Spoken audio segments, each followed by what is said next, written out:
तो इस तरीके से ये ध्यान के प्रसंग के बाद भगवान आगे ये बताते हैं लक्ष्मण जी को कि लक्ष्मण, एक बार तुम अपने स्वरूप को जान जाते हो, स्वरूप में अवस्थित हो जाते हो, उसके उपरांत दरअसल मनुष्य के अंदर किसी भी प्रकार की गणित का कोई नामो निशान नहीं होता है।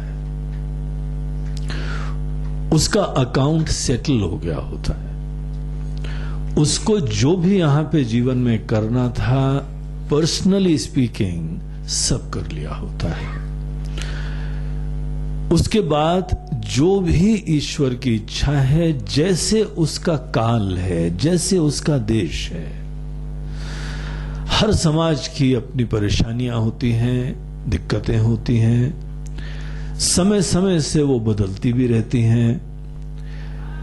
जैसी भी चुनौतियां, परिस्थितियां, आवश्यकताएं हैं, उसमें ऐसे लोग रहते हुए सदैव सबका कल्याण और मार्गनिर्देशन करा करते हैं। यहां पे कैसी चुनौती आती है, उनके अंदर कोई चिंता नहीं है। देखो, चिंता केवल तब होती है जब हमारी कुछ व्यक्तिगत गणित हो, तब चिंता होती है। जब तुम्हारी कोई अपनी व्यक्तिगत गणित नहीं है तो चिंता खत्म हो जाती है। जो जो आदमी चिंता करता है, चिंता केवल अपने ही किसी इनसिक्योरिटी से होती है। हमारी व्यक्तिगत बीमारी से, हमारी व्यक्तिगत नाम से, हमारे व्यक्तिगत परिवार से, हमारे व्यक्तिगत अटैचमेंट से, केवल इनसे चिंता होती है। परिस्थिति से चिंता नहीं होती, फेलियर से चिंता होती है।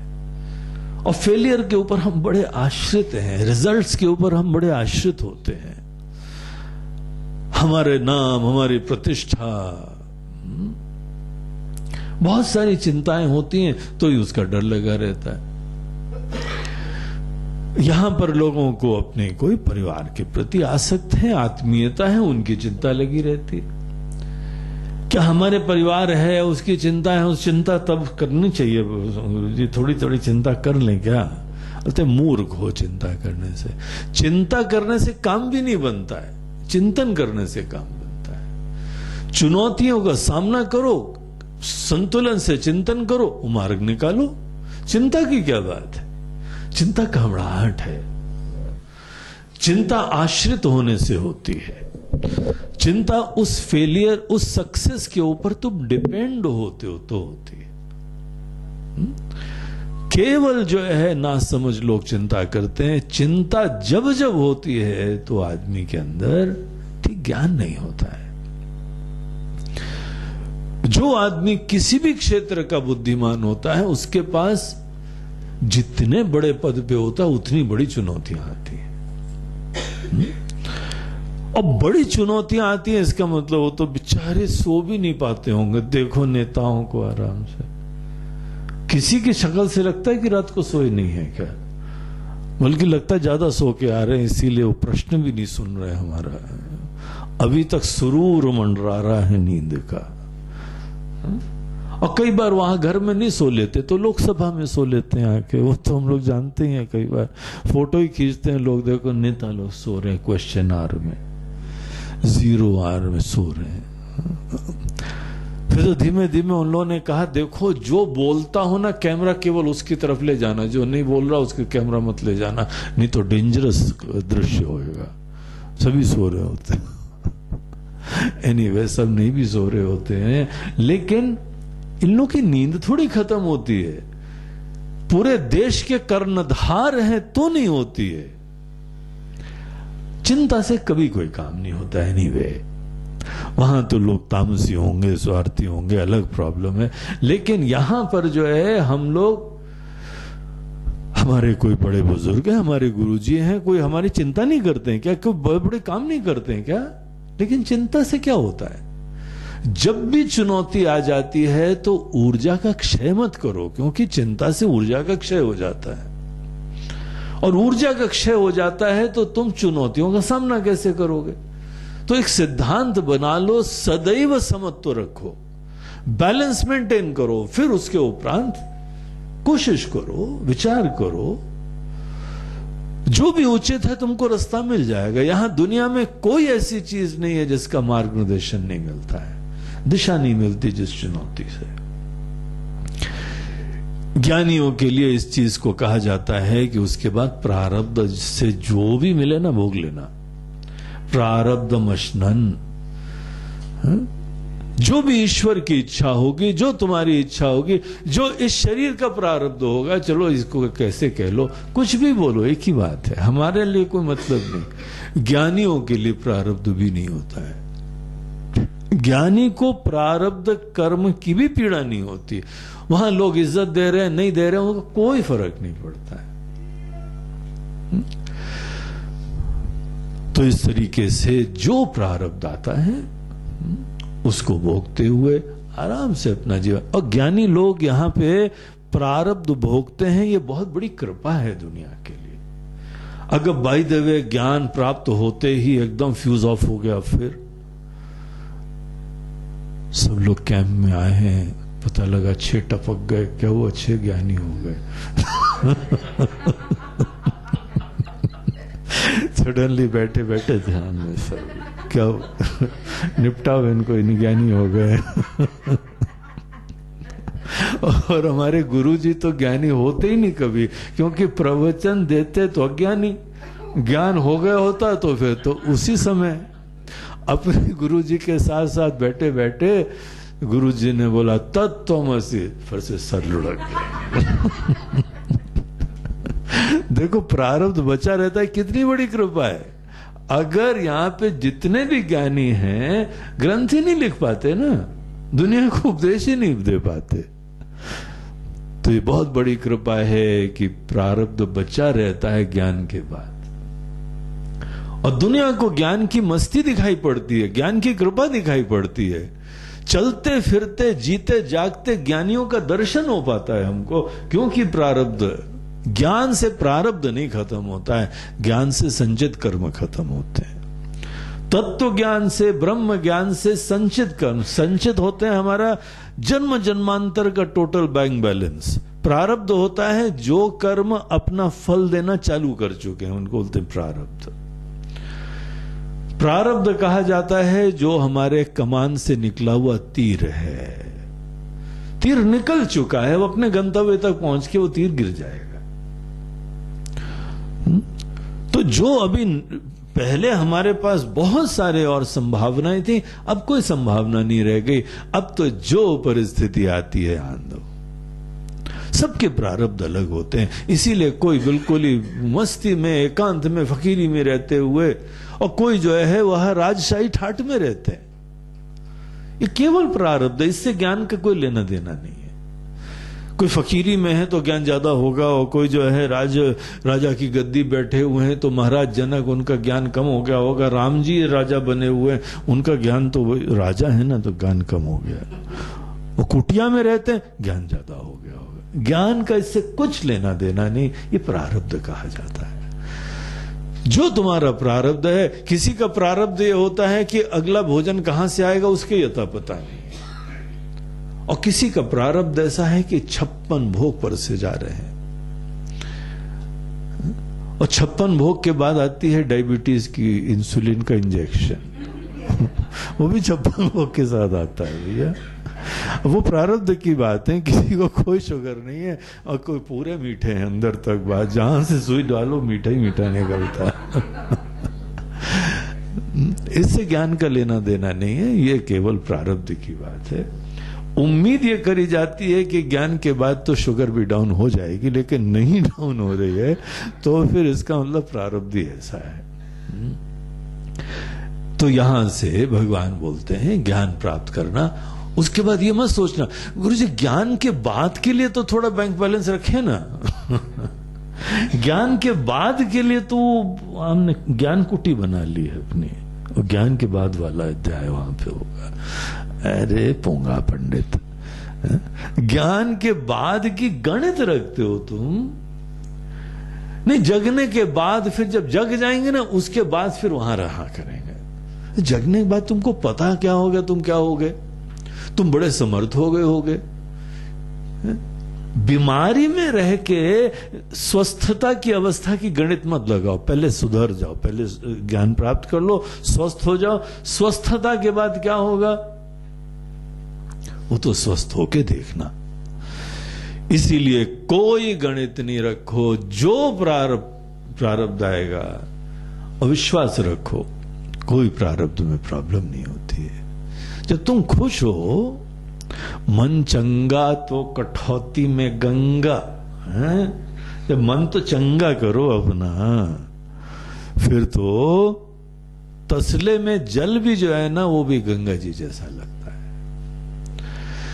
तो इसीलिए आगे की कोई गणित नहीं रखना। ज्ञान के बाद की प्लानिंग ऐसा मत करो। ज्ञान का अपमान है। ज्ञान की महिमा से तुम अनभिज्ञ होगे तभी ऐसा सोचोगे।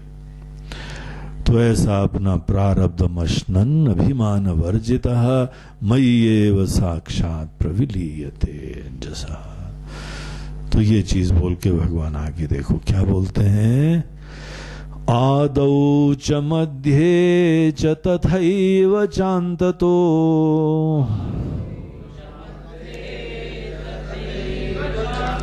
भवं विदित्वा भयशोक कारणम्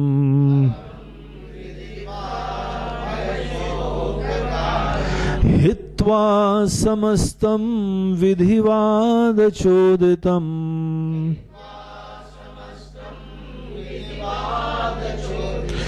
भजेत् स्वमात्मानमथाखिलान्तन अखिलात्मनाम।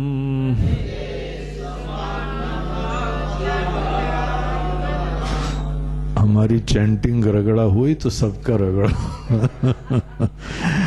भजेत् स्वमात्मानमथाखिलात्मना।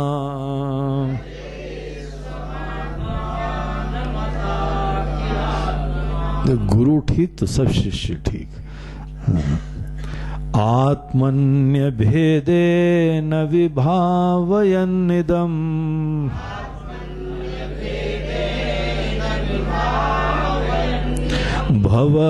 भवत्यभेदेन मयात्मना तदा।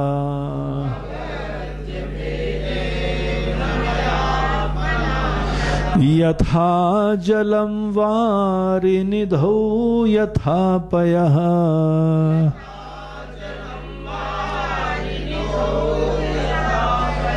क्षीरे वियद्व्योम्न निले यथा निलः।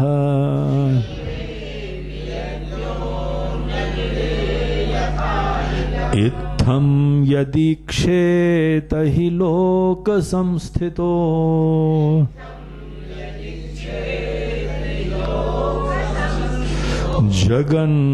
जगन्मृषैवेति विभावयन् मुनिः।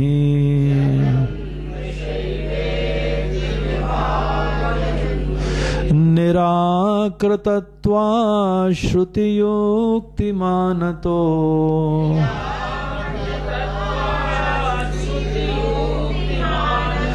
यथेन्दुभेदो दिग्विभ्रमादय। रुको, कैंसिल सब गड़बड़ करोगे फिर। यथेन्दुभेदो दिशि दिग्भ्रमादयः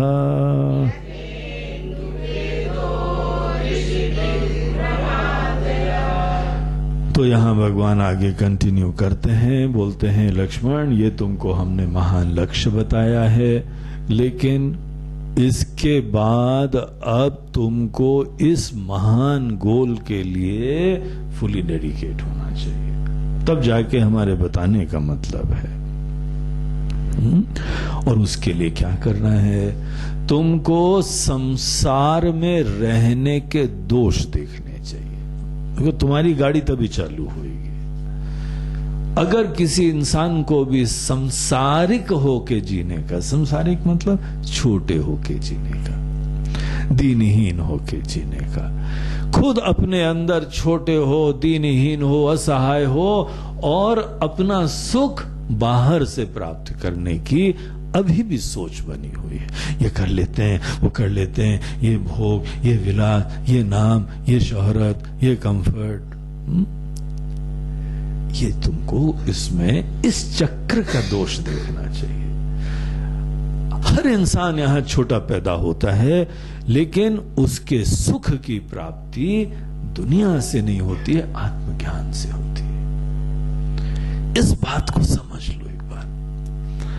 आत्मज्ञान नहीं प्राप्त करने के बाद, उसके बावजूद तुम बाहर कुछ ना कुछ अभी भी गणित लगाए हुए, उसकी चिंता भी करते हो, उसकी बड़ी आसक्ति भी रखते हो, उसमें प्रफुल्लित होते हो, उसमें नाच उठते हो और उसमें रो भी उठते हो, उसमें तनाव हो जाता है। ये चीज तुमको खत्म करनी चाहिए। जब तक अभी भी बाहर की दुनिया के बारे में तुम्हारे हर्ष और शोक चलते रहेंगे, इस ज्ञान का तुम्हारे दिल पे प्रभाव नहीं पड़ेगा, तुम्हारे जीवन पे कोई प्रभाव नहीं पड़ने वाला है। तुम बोलोगे हाँ गुरुजी नाइस टू नो, अच्छा प्रवचन था, हम भी पीठ आगे कर देंगे, थपथपा दो, थैंक यू। और क्या होगा भैया? और फिर पूछोगे अगला कैंप कब? उससे काम नहीं बनता है। हे लक्ष्मण, तुम तो जो हो, अब एक चीज को बहुत महत्वपूर्ण समझो कि संसार के दोष तुम्हारे दिल में बने रहे। देखिए क्या कहते हैं, आदौ च मध्ये च तथैव चान्ततो भवम विदित्वा भय शोक कारणम। ये जो भव सागर में होता है, भव सागर किसको बोलते हैं? भव सागर बोलते हैं कि खुद अपूर्ण होके दुनिया की उपलब्धियों में, दुनिया के आनंद से सुखी सुरक्षित होने की संभावना। यहां दुनिया में जीने को संसार में जीना नहीं कहते हैं, क्योंकि सभी भगवान भी आते हैं दुनिया में जीते हैं, आके अवतार पुरुष भी दुनिया में जीते हैं, संत लोग भी दुनिया में जीते हैं, ज्ञानी लोग भी दुनिया में जीते हैं। दुनिया में जीने को संसार नहीं बोलते हैं। खाना पीना, उठना बैठना, घूमना फिरना, ये संसार नहीं है। संसार है जिस समय हमारी जो असुरक्षा, कमी, दीनता, बेचैनी, घुटन, इसको दुनिया की उपलब्धि के द्वारा तुम सॉर्ट आउट करने वाले हो। जब दुनिया में ऐसा होता है तो बड़ा मजा आता है, जब दुनिया में ऐसा नहीं होता है तो हम बड़े दुखी हो जाते हैं। तुम्हारे सुख दुख की डोर दुनिया के हाथ में न हो, इसको बोलते हैं संसार छोड़ना। इसीलिए जो जैसे भगवान कृष्ण ने अर्जुन को उपदेश दिया, अर्जुन तुमको अगर दुनिया छोड़नी है ना, तो ये नहीं है भाग जाओ यहां से। दुनिया को भागने से दुनिया नहीं छोड़ी जाती है। जो भी सुख दुख हो, उसमें बैलेंस को रिटेन करने से दुनिया छोड़ी जाती है। जब यहां के दुनिया के अनेकों प्रकार की चुनौतियां, मुसीबतें, सुख और दुख तुम्हारे मन में समत्व को कोई बाधित नहीं कर सकती हैं, तो तुमने एज गुड एज इन चीजों को छोड़ दिया है। तुमको ये दुनिया प्रभावित ना कर पाए। तुम बहुत जल्दी प्रभावित हो जाते हो। जब तक तुम बाहर प्रभावित होते रहोगे, तुम संसार नहीं छोड़ पाए हो। मम्मी जी बाकी कोई कुछ बोले तो नहीं, जब हमको खराब लगता है, जब घर वाले कुछ बोले तो बहुत खराब लगता है। अरे घर वालों से ही तो खराब होता है। जो तुम्हारी दुनिया है ना, वही तो सुख दुख देती है। इसीलिए असंगता हम बाहर के लिए करें और घर वालों के लिए अटैचमेंट रखें, ऐसे थोड़ी होता है। वहां है ही नहीं अटैचमेंट बाहर वालों के लिए। जो हमारी छोटी दुनिया होती है, वही तो राग द्वेष होता है, वही तो जो है सुख दुख होता है, वही तो हमको नचाते हैं। इसीलिए जिन जिन लोगों से तुम प्रभावित होते हो, जब उन लोगों के समक्ष तुम्हारे अंदर समत्व होने लगे, ऐसा नहीं है समत्व का मतलब इनसेंसिटिव मत हो जाना। चिल्लाया करो, हम तो कैंप अटेंड करके आए, चीखा करो जो भी, ऐसे नहीं, जड़ मत हो जाओ। दूसरों के प्रति संवेदना रखो, लेकिन तुम्हारा मन में घबराहट नहीं आए, क्षुब्ध नहीं हो, डिस्टर्ब नहीं हो अंदर। यहां तो भगवान राम ने उपदेश ही दिया था, अर्जुन बहुत अच्छी तरीके से लक्ष्मण काम करो, खूब प्रेम से काम करो, लेकिन डिस्टर्ब होके काम अच्छा नहीं होता है, मूर्ख लगते हो तो, अज्ञान विहीन लगते हो विक्षेप में तो। इसीलिए समत्व को ही अपना सूत्र बनाओ। समत्व ही वैराग्य है, समत्व ही त्याग है, समत्व ही योग है, समत्व से ही सेवा होती है, समत्व से ही भजन होता है, समत्व से ही स्वतंत्रता होती है। समत्व की महिमा समझो। इसीलिए किसी से तुम डिस्टर्ब मत हो। कई बार आएगा मन के अंदर कोई बहुत ही बड़ी प्रसन्नता होगी या बहुत ही क्षुब्ध हो जाओगे, संभालो अपने आप को। उस समय ज्ञान को अपने दिल में लाओ, ज्ञान के प्रति श्रद्धा रखो तुम। नहीं तो सरदारों की तरह पहले कर लेते हो, बाद में सोचते हो। सब सरदार नहीं होते, वैसे जनरली सरदार ऐसे होते हैं। एक बार सरदार जी ऊपर छत पे खड़े हुए थे, उनसे नीचे से उनके दोस्त निकल के बोल रहे थे, अरे भैया बड़े अफसोस की बात है, हमको सुनने को आया कि तुम्हारी जो है वो बच्चे का एक्सीडेंट हो गया। सरदार जी बोला, अच्छा? वो वहीं खड़े खड़े सोचते हैं अब जीवन जो फायदा क्या, हम कूद के मर जाते हैं। बेचारे वहीं से वो कूद के, लेकिन आधे रास्ते में आए तो बोलते हैं हमारा तो बच्चा ही नहीं है कोई। और नीचे आए तो बोलते हैं मुझे तो शादी भी नहीं हुई है। पहले धड़ाम से कूद के, बाद में पता लगा न शादी हुई न बच्चा, उसने ऐसी बोल दिया फोकट में। जो आदमी प्रतिक्रिया करता है वो बगैर सोचे समझे काम करता है, ये दुर्दशा होती। तो सब निपट लेना, मैं पहले सोच तो लो ना, विचार तो लो कि तुम्हारा मरना जायज है कि नाजायज है। विचार करने लगोगे तो तुम्हारी प्रतिक्रिया नाजायज ही दिखाई पड़ती है। चिंता करने से होएगा क्या? आप बबूला हो रहे हो या बड़े हर्षित हो रहे हो, हुर्रे, अरे क्या हुर्रे, और क्या दुख है? रिलैक्स, शांत रहो। तो ये संसार बोलते हैं जब तक तुम्हारी खुशियां बाहर से आती हैं, जब तक तुमको बाहर से खुशी का संभावना है ना, तब तक तुमको बाहर लोग दुखी करेंगे, अन्यथा तुमको कोई दुखी नहीं करेगा। उम्मीद करो इज्जत की, तब तुम अपमान के लिए उपलब्ध हो जाओगे। नहीं, बाकी से इज्जत की उम्मीद नहीं है, कम से कम अपनी पत्नी से तो उम्मीद होनी चाहिए। गुरुजी मत उम्मीद करना, बहुत ही धोखा खाओगे।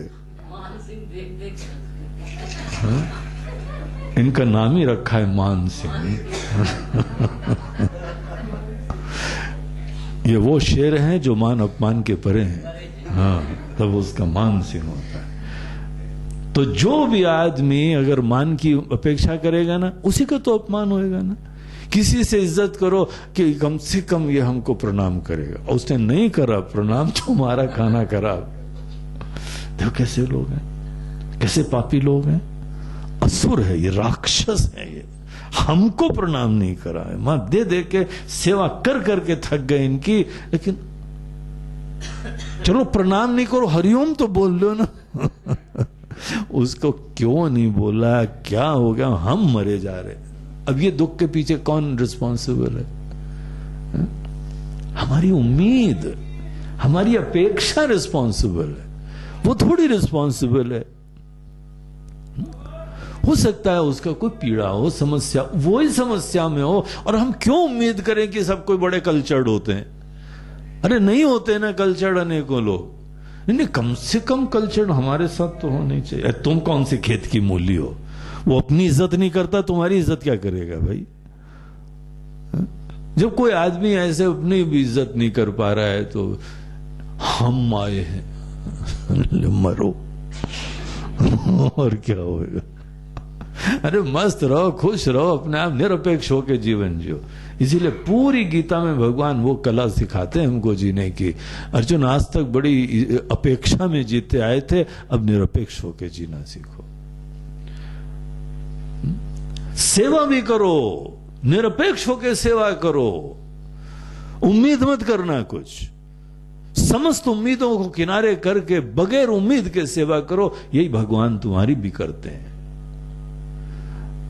भगवान तुमसे उम्मीद करते हैं कि कम से कम सवेरे उठ के एक बार थैंक यू बोलना।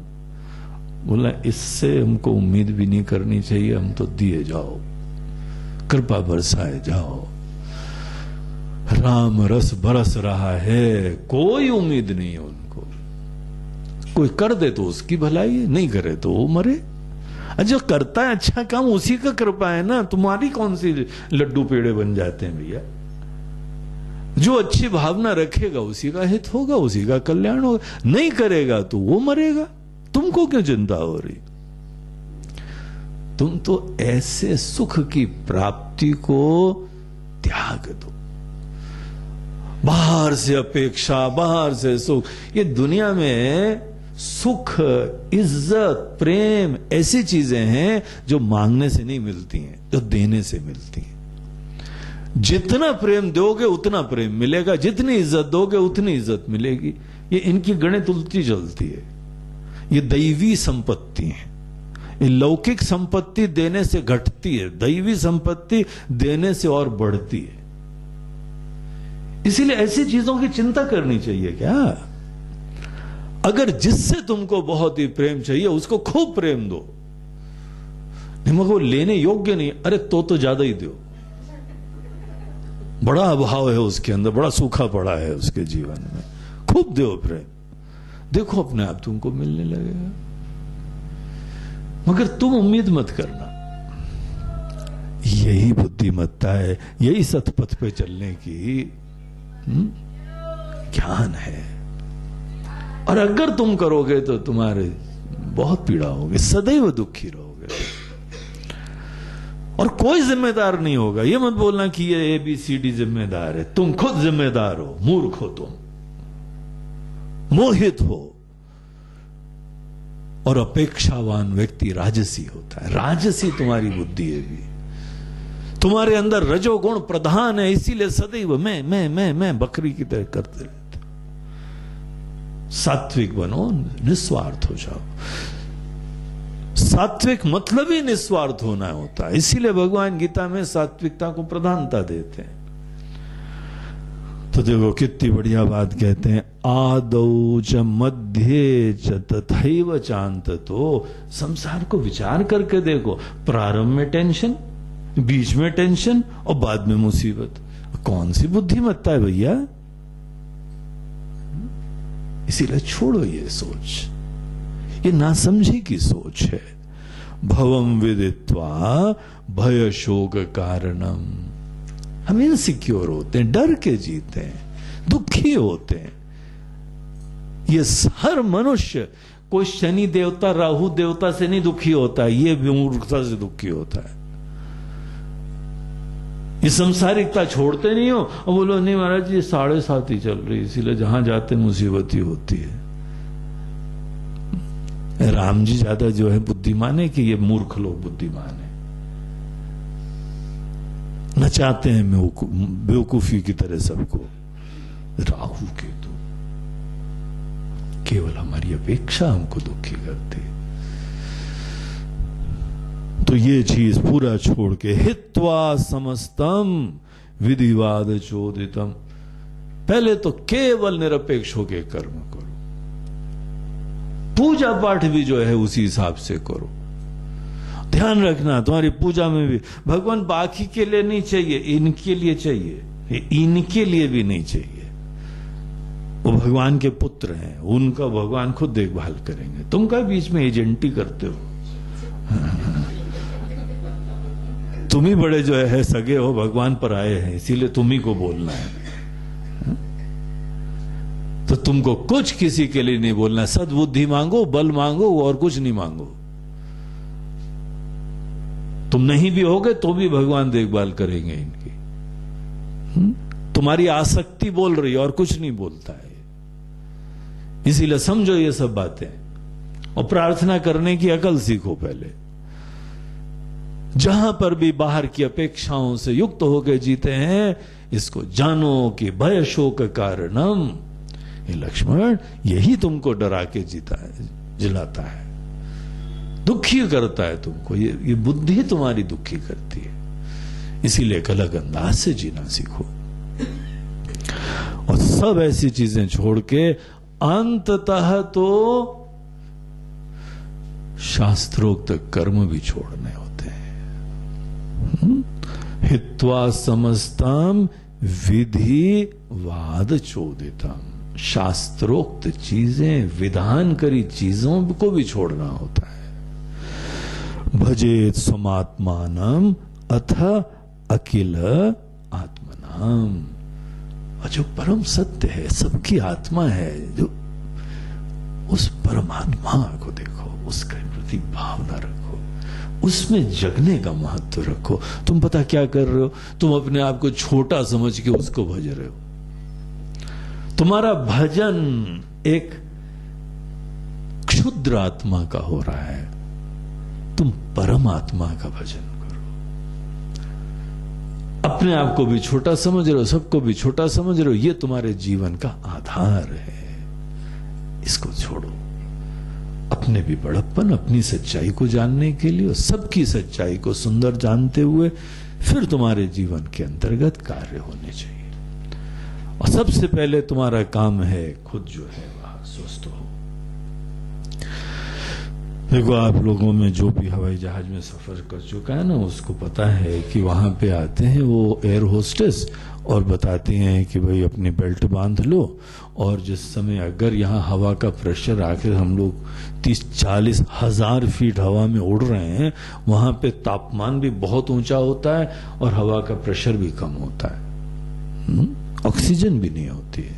बोलते हैं अगर भगवान न करे कुछ दुर्घटना हो जाए तो यहां से जो है ना, आपकी सीट के ऊपर से ऑक्सीजन मास्क नीचे आ जाएंगे, आप मुंह पे लगा लेना, और उसके बाद ये यहां अगर पानी में हम लोग गिरते हैं तो सीट ही जो है आपका वो फ्लोट करने के लिए सहायक रहेगी, तो सीट को बांध लेना, और ऐसे ऐसे जो है लाइफ जैकेट्स आ जाएंगे। लेकिन अगर आपके साथ कोई और हो, उसको बाद में बांधना, पहले खुद बांध लेना। बड़ा इंटरेस्टिंग लगा हमको। हमें बोला ये देखो, यही तो शास्त्र बोलते हैं, पहले अपनी अकल खुद ठिकाने लगाना, बाद में दूसरे की अकल ठिकाने लगाना। पहले अपनी मदद खुद कर लो, फिर दूसरे की मदद करना। पहले खुद तो स्वस्थ हो लो, फिर जगत कल्याण करना। लेकिन गुरु जी, जब समाज सेवा, परिवार सेवा, अरे यार तुम क्या बात कर रहे हो?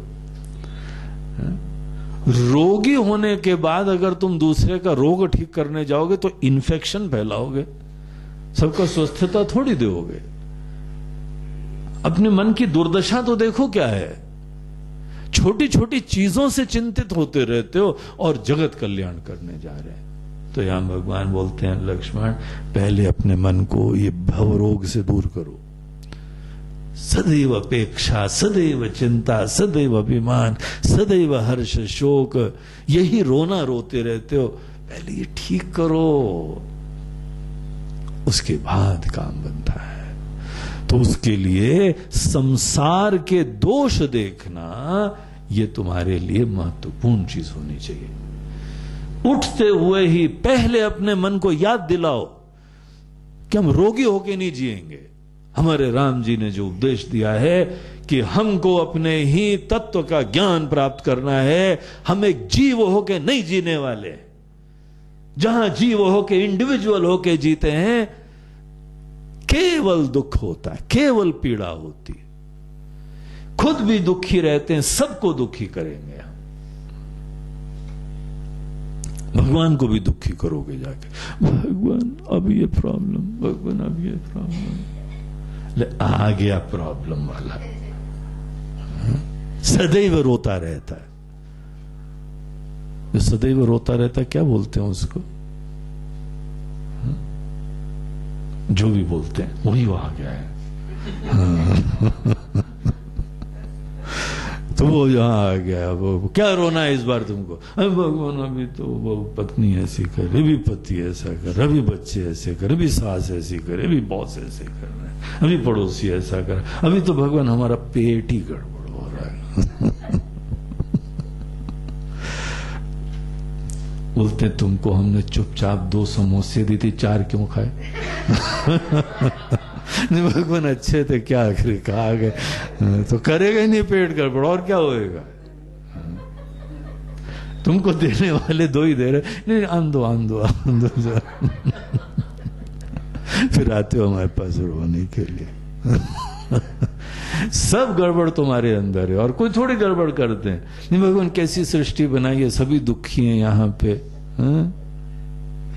चारों तरफ नानक दुखिया सब संसार। बोलते हैं दुखी हैं क्योंकि खुद ही जो है 2 के 4 खाते हैं, इसीलिए पेट दर्द करता रहता है। परसने वाले को बोला था 2 ही परसना, बोला नहीं आंदो आंदो आंदो, और बाद में बोलते हो नानक दुखिया सब संसार। सभी का पेट खराब है गुरु जी, वो तो होएगा ही, खाऊ लोग हैं सब यहाँ पे, इसीलिए जो पेट खराब हो जाता है। अरे जरा थोड़ी लगाम रखो, अपना विवेक रखो, देखो कितना अच्छा है सब, कोई प्रॉब्लम नहीं है, सब भगवान चला रहे हैं भाई। लेकिन जहां पे ये प्रॉब्लम होता है तो संसार का सुख देखो और आत्मा का ही भजन करो, आत्मा के ज्ञान की इच्छा रखो। आत्मनि अभेदेन विभावयनिदं भवति अभेदेन मया आत्मना तदा। जिस समय तुम आत्मज्ञान का ही सोच रखोगे, लक्ष्य रखोगे, इसी दिशा में आगे बढ़ोगे, पहले जो है सब कर्म से संन्यास हो जाएगा, फिर अच्छी तरीके से गुरु के द्वारा प्रदत्त आत्मज्ञान प्राप्त करोगे और अच्छी तरीके से ये ध्यान करके आत्मा को परमात्मा में लीन कर दो, जग जाओगे। अपने आप को ही परमात्मा स्वरूप जान के जीना स्वस्थ लोगों का लक्षण है। तो ऐसे स्वस्थ हो जाओ। तो आत्मा को परमात्मा में कैसे लीन करते हैं? बोलते हैं यथा जलम वारि निधौ। भगवान के साथ एकता औपचारिक होती है। जल जल में जैसे लीन होता है वैसे ही जीव परमात्मा में लीन होता है, कोई भेद थोड़ी रहता है। जैसे घटाकाश महाकाश में लीन हो जाता है, उसके बाद ढूंढा करो कौन सा घटाकाश है, अखंड एक ही आकाश होता है, फिर कोई भेद नहीं है। हमारे छोटेपने की ही मुक्ति होती है, एकता औपचारिक होती है। एक ही है पहले से, आत्मा ही परमात्मा है, बस छोटापना दूर करना होता है। और कोई छोटापना नहीं पकड़ा, तुम ही पकड़े हो। तुमको बड़ा फैसिनेशन, बड़ा मोह है, हम जीव, हमारी इज्जत, हमारी मान। क्या हो तुम? पहले तो ये तो समझो, फिर तुम्हारी इज्जत करी जाए। क्षुद्र, सीमित, परिच्छिन्न, दीनहीन, उसकी इज्जत करी जाए। तो ये सब सोचो, सोच को, इस सोच को त्यागते हुए इस तरह लीन हो जाओ जैसे जल जल में लीन हो जाता है। भगवान से लीन होने में कोई टेंशन नहीं, कोई प्रयास नहीं। क्षीरे वियत व्योमनि अनिले यथा अनिलहा। जैसे हवा हवा में लीन हो जाती है, जैसे आकाश आकाश में लीन हो जाता है, जैसे जो है दूध दूध में लीन हो जाता, उसी प्रकार से वही चीज वो है, वही चीज है। वो भी चेतन है, ये भी चेतन है। चेतन उस चेतन में लीन हो जाएगा तो फिर कुछ पता ही नहीं चलता है। सदैव तुम एक ही हो, तुम्हारी केवल बुद्धि का तुमको त्याग करना पड़ता है। इत्थम यदि ईक्षेत ही लोक संस्थितः जगन मृषा एवैति विभावयन मुनि। तो ये मननशील व्यक्ति जो मुनि है, अगर वो देखता है अच्छी तरीके से, जगत मृषा एव, सब स्वप्न तुल्य है। देखो जो चेंजिंग है ना, उसको स्वप्नवत बोलते हैं हम लोग। सतत जगत चेंजिंग है, अभी ऐसा है अगले क्षण वैसा है। ये इंसान अभी ऐसा है, अगले क्षण वैसा है। जो चेंजिंग है ना, उसको स्वप्नवत देखा करो और उससे अपेक्षा मत करो। जब वो चीज खुद ही बदल जाती है तो तुम क्या अपेक्षा करके उसको टिकाए रखना चाहते हो? यही दुनिया है, यही दुनिया का नेचर है। जगत मृषा एव, जगत स्वप्न है, मिथ्या है। मिथ्या चीज दिखती है, व्यवहार के योग्य होती है, लेकिन परिवर्तनशील होती है। कुछ भी परिवर्तनशील चीज से अपेक्षा नहीं करो, कोई किंतु परंतु नहीं। टोटल छोड़ दो, सोच ही छोड़ दो इन चीजों से और केवल परमात्मा में अपने मन को लगाओ। हम पता कब नहीं छोड़ पाते? जब जीव भाव नहीं छोड़ पाते, अपने स्वार्थ को नहीं छोड़ पाते। जो अपने स्वार्थ को, जो अपनी इंडिविजुअलिटी को, जो अपने व्यक्तित्व को ऐसा तुमने प्राण प्रतिष्ठा कर ली है, वो नहीं छोड़ पाओगे ना, तो संसार नहीं छोड़ पाओगे, अपेक्षाएं नहीं छोड़ पाओगे। इसको झूठा समझो। इसीलिए कहा जाता है वेदांत पे श्रद्धा रखो। अगर सही में वेदांत पे श्रद्धा है तो तुम अपने आप को छोटा समझ के नहीं जियोगे, श्रद्धा रखोगे कि नहीं, ये छोटापना स्वप्नवत है, कल्पना है हमारी।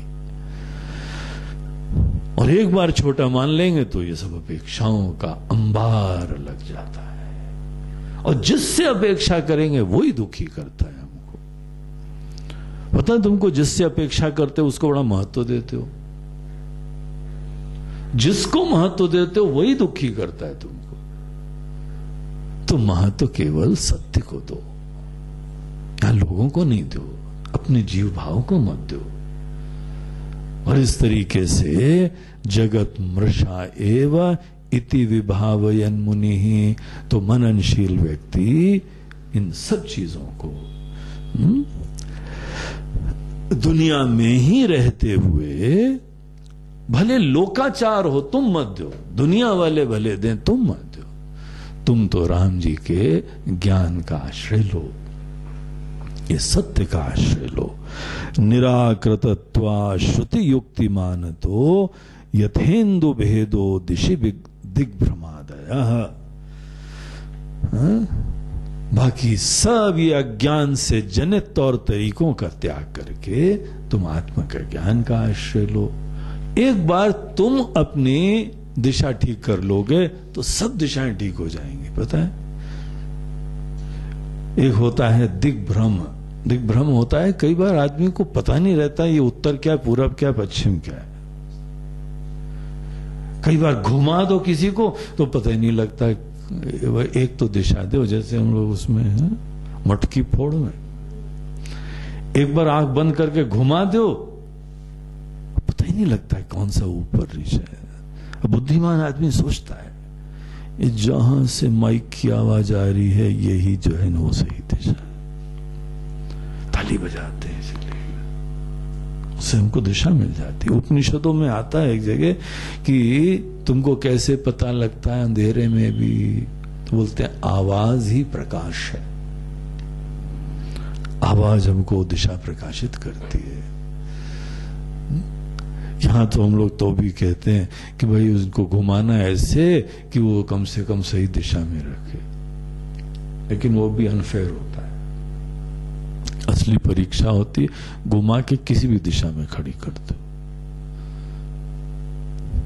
जो आंख बंद करके खड़ा हुआ है ना, तो उसको, और तो भी लोग पहुंच जाते हैं वहां, उनको कोई ना कोई चीज चाहिए। अब जिन्होंने जो पहुंच गए उनसे पूछा कैसे पहुंचे, तो एक बोलते हैं गुरु जी दो जो टाइलें थी ना उसके बीच की लाइन हम अंगूठे से फील करते जा रहे थे, तो वो उनका पैर का ध्यान देना। जैसे वो अंधे लोग होते हैं ना, उनकी लकड़ी इधर उधर चलती रहती है और फिर देखते चलते रहते हैं, तो अंगूठे से लाइन देख रहे थे। अब बुद्धिमानी करते हैं कुछ ना कुछ। अब उनको पता है कि जो स्पीकर है ना वो एक ही जगह रखा हुआ है, उस दिशा से तुम लो, आवाज उधर से आ रही है। अब स्पीकर उठा थोड़ी उधर दूसरी तरफ रखाएंगे जाके, तो उधर ही रखा हुआ है। अच्छा, इधर से आवाज आ रही है। दिग्भ्रम होता है जब हमको कोई दिशाओं का ज्ञान नहीं है। और जब जब दिग्भ्रम होता है तो एक चीज देखो, एक चीज की दिशा तुमको मिल जाए तो सब दिशाएं क्लियर हो जाती। अगर कोई बता दे कि ये उत्तर है, उत्तर दिशा मिल गई तो चारों दिशाएं तुमको मिल गई उसी क्षण। उत्तर दिशा की तरफ मुंह करो तो दाहिना हाथ जो भी होता है वही पूरब होता है, बायां हाथ जैसे उधर होता है पश्चिम होता है। सब दिशाएं स्पष्ट हो गई एक दिशा मिलने के बाद। जैसे किसी दिग्भ्रम से युक्त व्यक्ति की सब दिशाएं स्पष्ट हो जाती हैं, एक दिशा स्पष्ट होने पे ये दृष्टांत देते हैं राम जी। बोलते हैं उसी प्रकार से तुमको अपना ज्ञान हो जाता है ना, सब जीवन की दिशाएं स्पष्ट हो जाती हैं। इसीलिए अपना ज्ञान प्राप्त करो, अन्यथा दिग्भ्रम रहता है, कहां जाएं, क्या करें, क्या नहीं करें, जीवन भर यही लगता रहता है। इसीलिए दिग्भ्रम दूर करने के लिए यथा इंदु भेदो दिशि दिग्भ्रमादयः, जैसे किसी व्यक्ति को जो है वह चंद्रमा के बारे में कोई भ्रम हो जाए तो पता नहीं लगता ये उधर जा रहा है इधर जा रहा है। एक दिशा मिल जाए सब दिशा स्पष्ट हो जाती। ये आत्मज्ञान की महिमा है लक्ष्मण, इसको जो है तुम पकड़ के सब जीवन की समस्याएं दूर करो। यावन्न पश्येदखिलं मदात्मकम्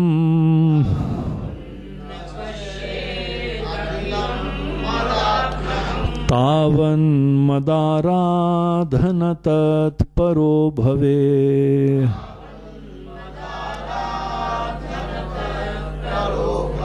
श्रद्धालुरत्यूर्जित भक्ति लक्षणो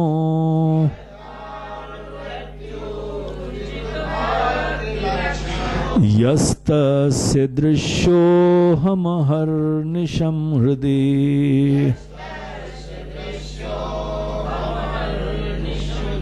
रहस्यमेतश्रुतिसारसंग्रहम्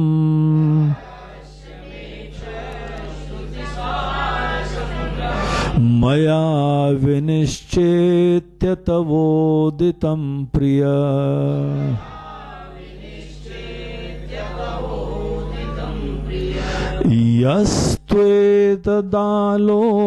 यस्त्वेतदालोचयतीह बुद्धिमान्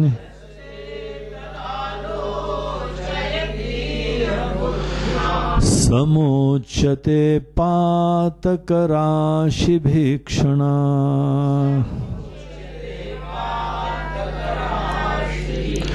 भ्रातर्यदीदं परिदृश्यते जगत्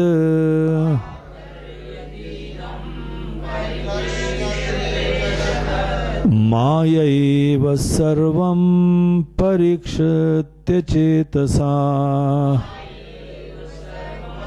परिदृश्यते मद्भावना भावित शुद्ध मानसः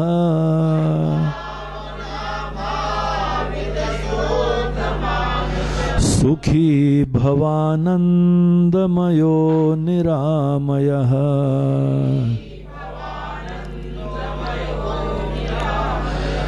कब तक हमको ज्ञान के लिए प्रयास करते रहना चाहिए, इसके बारे में भगवान बोलते हैं लक्ष्मण, ये तब तक करना है जब तक यावत न पश्येत अखिलम मदात्मकम, जब तक सब कुछ भगवतमय ना हो जाए।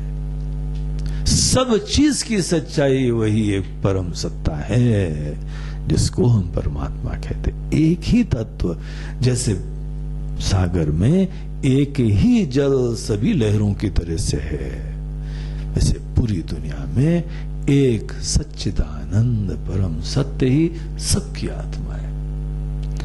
कण कण में, रोए रोए में वो सच्चिदानंद के अलावा कुछ नहीं है, और तुम ही वो हो।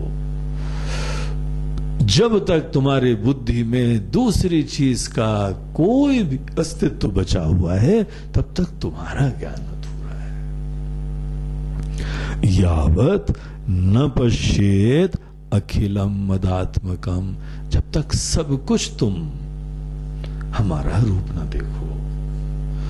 तावत मत आराधन तत्परो भवे, तब तक तुमको हमारी आराधना करनी है, चिंतन करना है, भजन करना है, ध्यान करना है। अभी तुम रोगी हो, अभी तुम फंस जाओगे, दुखी होगे, छोटे होके जीने लगोगे, पराये होके जीने लगोगे, राग द्वेष रखने लगोगे, अपना पराया रखोगे, और ऐसे ही लोग दुनिया के अंदर पीड़ा लाते हैं, दुख लाते हैं, हिंसा लाते हैं, खुद भी दुखी होते हैं, सबको दुखी करते हैं। ये प्रॉब्लम है, ये जड़ है। ये राजनीतिक समस्याएं, बड़ी बड़ी लड़ाइयां, इसका सलूशन आध्यात्मिक है। हम ये नहीं सोचें कि हाँ यहां एग्रीमेंट हो गया है, यहां पे जो है हिंदुस्तान पाकिस्तान के सब समस्या समाधान हो गए। ये बचपने की बातें मत करो। समाधान केवल हर व्यक्ति की दृष्टि सुंदर होने से होता है, सबकी प्रबुद्धता से होता है। जब तक हर व्यक्ति अपने आप को ब्रह्म स्वरूप नहीं जानता है, तब तक दुनिया में क्लेश होएगा, समस्या होगी। तो जब तक तुम खुद सब कुछ भगवतमय नहीं देखो, तब तक तुम अपने आप को रोगी समझो।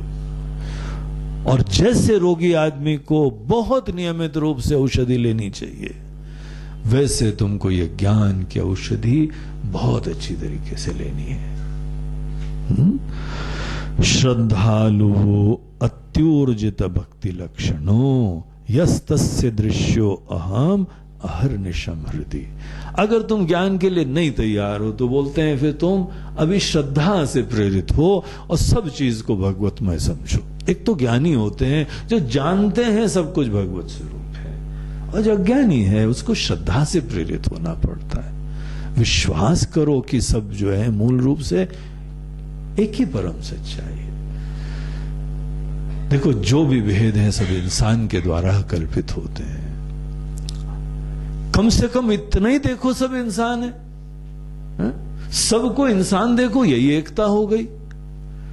हम तो और गहरी चीज बता रहे हैं, बोला इंसान भी क्या, सबके अंदर आत्मा देखो ना, सबकी लाइफ देखो, वही तो लाइफ है, वही एक ही लाइफ चारों तरफ मैनिफेस्ट हो रही है, एक ही जीवन तत्व तो सबकी तरफ अभिव्यक्त हो रहा है। तो तुम तो उसको महत्व दो। वही सत्ता चारों तरफ विद्यमान है, वही चेतना चारों तरफ विद्यमान है। ऐसी दृष्टि जो प्राप्त करता है उसको सब कुछ भगवतमय दिखाई पड़ता है। और ऐसे लोग कभी कोई किसी को पीड़ा थोड़ी देंगे, वो खुद भी दुखी नहीं होते हैं, दूसरे को भी दुखी नहीं करते हैं। ये मनुष्य जाति की समस्याओं का समाधान इस ज्ञान से होगा, तुम्हारे जीवन का भी समाधान इस ज्ञान से होगा। और विडंबना यह है कि बड़े बड़े नेता लोग ये ज्ञान विद्यमान है तो भी नहीं इसको आगे बढ़ा पाते हैं। कैसी जो है वह अकल है लोगों की। ये पढ़े लिखे नहीं है, अनपढ़ गंवार हैं जो इस ज्ञान को, हमको बोलने की भी जरूरत क्यों पड़े कि सबसे प्रेम करो। जब अपनापन देखोगे तो तुम प्रेम ही करोगे ना। क्या किसी परिवार के लोगों को थोड़ी बोला जाता है एक दूसरे से प्रेम करो।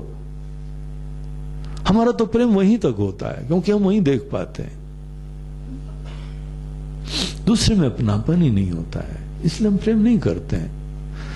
हमारे पैर में चोट लगती है तो हमारा हाथ जाके उसको सोहरा के आ जाता है। हम ये थोड़ी बोलते हैं thank you so much, you have come from north directly to south to help to do social service. उत्तर दिशा से आप आए इतनी दूर से, बहुत बहुत धन्यवाद। कट की बात, हम अपनी सेवा कर रहे हैं, तुम्हारी थोड़ी कर रहे हैं। कोई परायापना थोड़ी है हमको। तुम केवल अपने आप को पैर से आसक्त करे हुए हो, हम तो पूरे शरीर में हम ही हम हैं। जो अपनापन देखता है वो कोई सेवा का अभिमान भी नहीं रखता है, चिंता भी नहीं करता है। ऐसे लोग ही दुनिया को स्वस्थ करेंगे। इसके अलावा जो लोग भी हैं वो सदैव वो खुद भी दुखी हैं और चारों तरफ दुख फैलाते रहते हैं। तो श्रद्धा से यही अहर्निशम सदैव अपने हृदय में उठते बैठते सोते जागते यही एक ही परमात्मा है, विश्वास करो। रहस्यमेत, भगवान खुद इसी ज्ञान की स्तुति करते हुए कहते हैं, हे लक्ष्मण, रहस्यमेतत् श्रुति सार संग्रहम, जो हमने तुमको बताया ना यहाँ पे, यही वेदों में, श्रुति में यही चीज बताई जा रही है, उसी का सार का संग्रह है ये। मया विनिश्चित्य तवोदितम प्रिय, हे प्रिय भ्राता, हे मेरे प्यारे भाई, ये हमने सब चीजों का निश्चय करके तुमको वही चीज दी है, कोई हमारी व्यक्तिगत कपोल कल्पना नहीं है, ये हजारों वर्षों से मनुष्यों का प्रसाद है, ये भगवान के वचन है। यह तु एतद आलोचयति यह बुद्धिमान, जो इसका चिंतन करता है, जो बुद्धिमान इन चीजों पे श्रद्धा रखता है, अपने छोटे पने को नहीं पकड़ के रखता है, पराये पने से नहीं जीता है,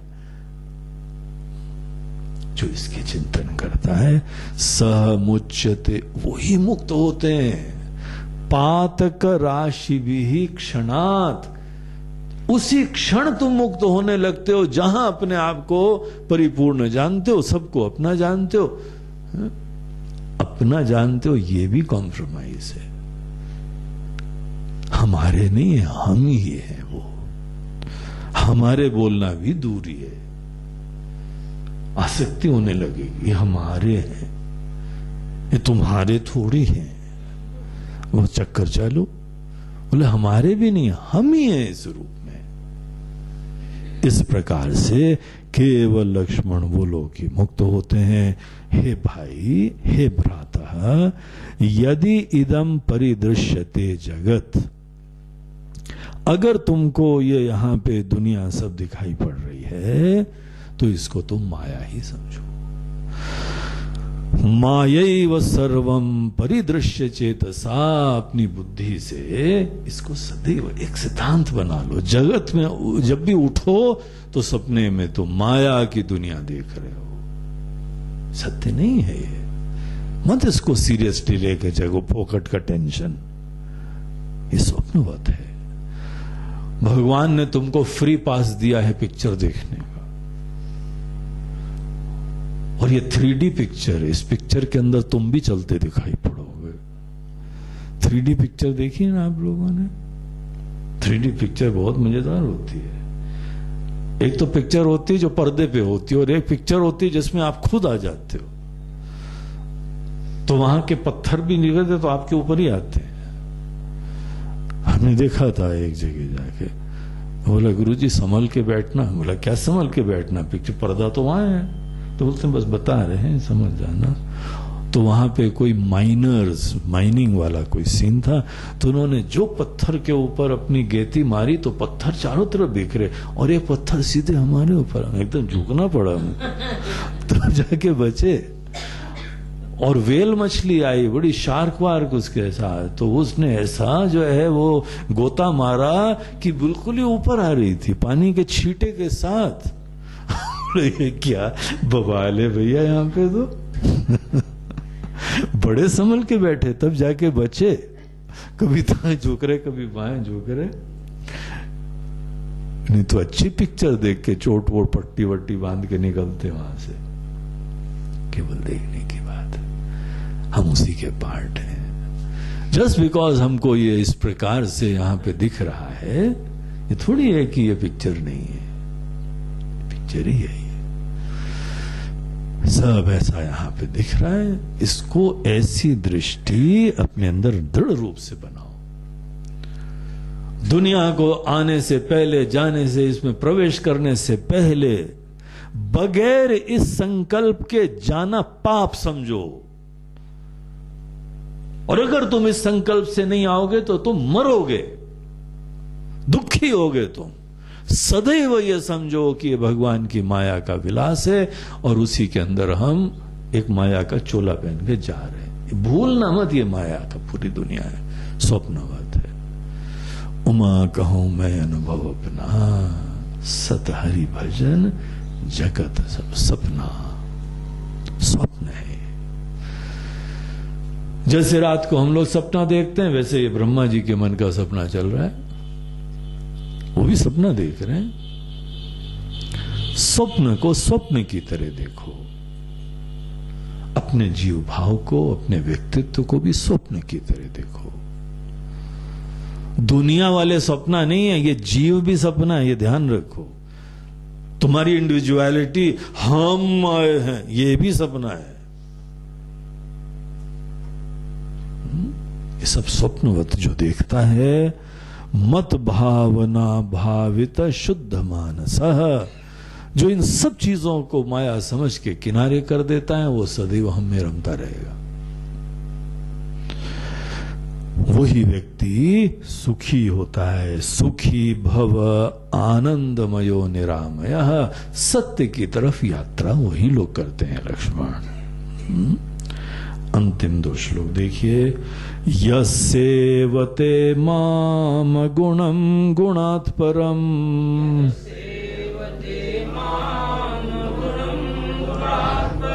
हृदा कदा वा यदि वा गुणात्मकम्,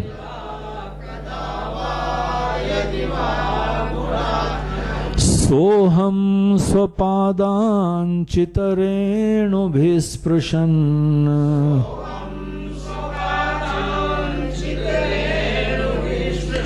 पुनातिलोकात्रितयं यथा रविः,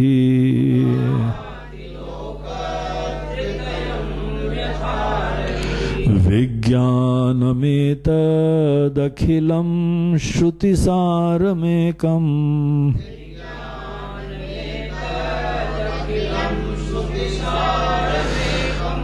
वेदांत वेद्य चरणेन मयैव गीतम्,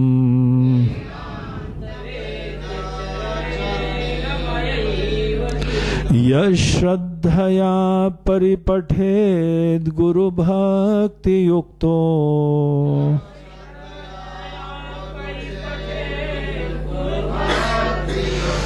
मद्रूपमेति यदि वचनेषु भक्तिः,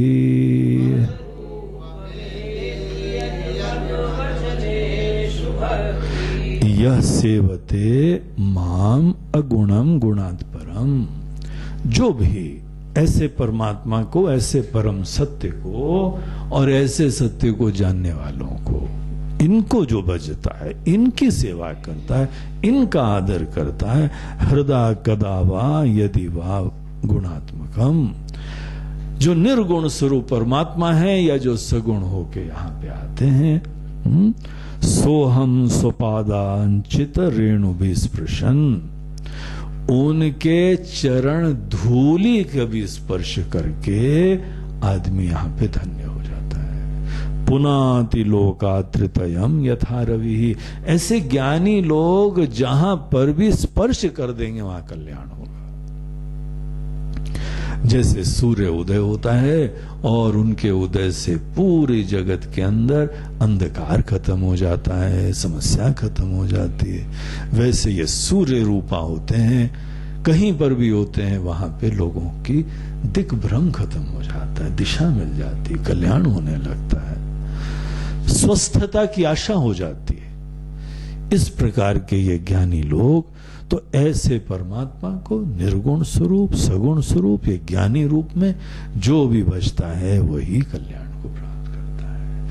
विज्ञानमेतद अखिलम श्रुति सारमेकम, ये ग्रंथ की स्तुति यहाँ पे करते हुए कहते हैं कि ये जो यहाँ पे हमने राम गीता में बताया है, ये पूरी श्रुति का सार है। वेदांत वेद्य चरणेन मयैव गीतम, तो ये जो है हमारे द्वारा जो गाया हुआ है वो वेदांत वेद्य है। वेदांतों के द्वारा ही वो ज्ञात होता है। वेदांत केवल इसी तत्व के ज्ञान के लिए होते हैं। वेदांत उस विज्ञान को समझो जो कि ऐसे तत्व में हमको जगाते हैं।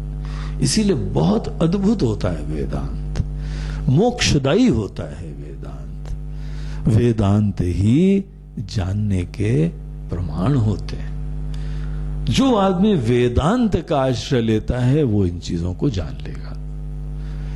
वो मीन्स ऑफ नॉलेज है, वही इसके लिए आंख है। तो वेदांत का ही सदैव आदर करो। उसी चीज को हमने यहां गाया है, यश श्रद्धया परिपठेत गुरु भक्ति युक्त, जो राम गीता का भी अच्छी तरह पाठ करता है, गुरु के प्रति भक्ति से युक्त होके जो भी पाठ करता है। गुरु वही है ना जो हमको ज्ञान ही देते हैं, जिन्होंने ज्ञान दिया है उनके प्रति श्रद्धा रखो। गुरु के प्रति श्रद्धा रखना ही शिष्यत्व होता है। तो ऐसी पूरी श्रद्धा से युक्त होके मद रूपमेति यदि मद वचनेषु भक्ति, हमारी बातों का ध्यान देना, हमको मत पकड़ना। केवल हमारी बातों का ध्यान दोगे तो हमको तुमने पकड़ लिया। हमारी प्रति श्रद्धा, हमारी बातों के प्रति श्रद्धा है। तो जो यहां पे भगवान ने बताया है वो पूरे वेदांतों का सार है। उसके प्रति विश्वास रखते हुए अपने ये छोटे व्यक्तित्व को प्रधानता मत देना। यही तुम्हारी सब समस्याओं का कांटा है। इसका पोषण मत करो, इसकी अपेक्षाओं के हिसाब से जीना बंद करो, इसको बाधित करो और वेदांत के प्रति श्रद्धा रखो। तुमको स्वस्थ बता रहे हैं, तुमको पूर्ण बता रहे हैं, मत दीनता भिखारी की तरह जीवन जियो। भगवान के नाम पे दे दे, थोड़ी इज्जत दे दे, और नहीं तो थोड़ी मुस्कुराहट दे दे, हैं?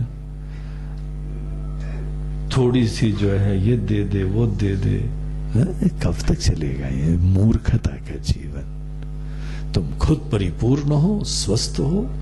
तुम्हारा काम है दे सको तो दे देना दूसरों को, अपेक्षा के बगैर।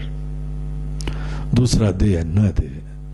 अब घर में भी जाना, सबको जो है ना सर पे हाथ फेरना, बोला क्या हो गया बाबूजी आपको? अरे खुश रहो बेटा, खुश। बोला पहले तो ऐसे नहीं थे। बोला हम आगे भी जो है वो ऐसे नहीं रहेंगे।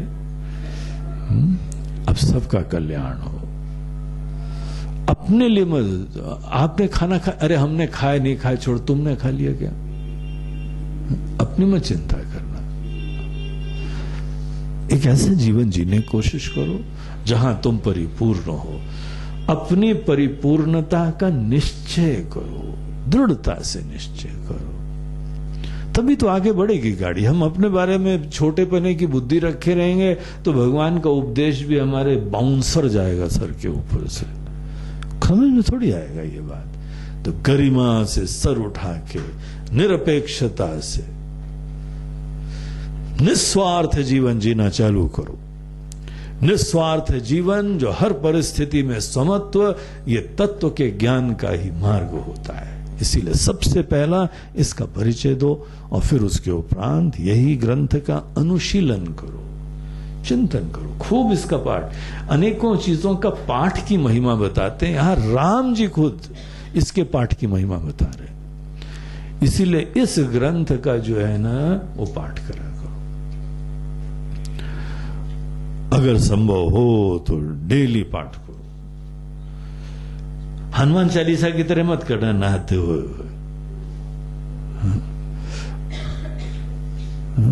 श्री गुरु चरण सरोज मुख जो ठंडा ठंडा पानी है, और उसके बाद जय हनुमान ज्ञान के अनुसार जय साबुन भी लगा लिया। अरे तौलिया कहाँ है हमारी ये तोड़ करने? रामदूत अतुलित बलदाम अंजन पुष्प, ऐसे नहीं राम गीता का पाठ करना। ततो जगन जगन मंगल महात्मना विधाय रामायण कीर्ति उत्तम। तौलिया लो जल्दी से। ऐसा पाठ किसी काम का नहीं है। हा? इससे अच्छा फिल्मी गाना गा लो, ठंडे ठंडे पानी से नहाना चाहिए। अरे जब पाठ करो तो जरा आदर से तो करो। बैठ के शांति से पूरे एकाग्रता से एक बार पाठ करो, उस पाठ की महिमा है। और पाठ में अटक मत जाना। पाठ जब जब बोलते हैं वो लोग सब पाठ में अटक जाते हैं। गुरुजी आज का निपटा दिया पाठ। पाठ निपटाना मत, इसके ऊपर मनन करना है, इसके ऊपर चिंतन करना है। भगवान के वचन है, दिव्य मोक्षदायी वचन है। तो इस तरीके से श्री राम गीता का यहाँ पे समापन हो